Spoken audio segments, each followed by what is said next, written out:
Now, before we continue, yes, I want you watching this video to just pause it and then try it yourself, then come back to see if you actually got the steps right. Okay? Now, you were given this equation, 3x raised to power 2 plus 6x minus x raised to power 3 minus 18 equals to 0. What it means is that everything here is equal to 0, right? But we're asked to solve for the value of x.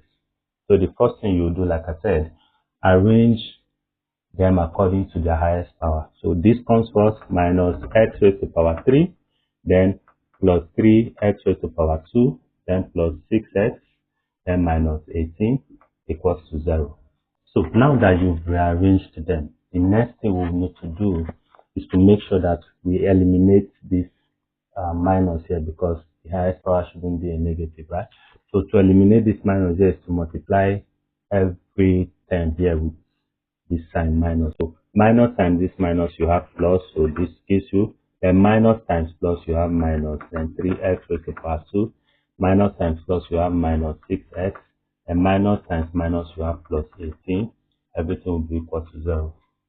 Now when you are done with that, you will now group them so you can be able to factor. You group these together, okay, then minus, open this bracket, you group this also together. Remember, everything will be equal to 0. Now you now come back. Something is common here that you can factor out. What is common? You can find x2 here. You can also find x2 here. So if you divide this by x2, let's say you bring it out, divide it by x2, you are left with just one x, so that if these two multiplies, it will be x raised to power 3. Then minus, divide this by x2, you are left with just 3. And here, minus, something is common here. 6 can go into 18 and also here, so you bring out the 6. If you take 6 from here, you have x.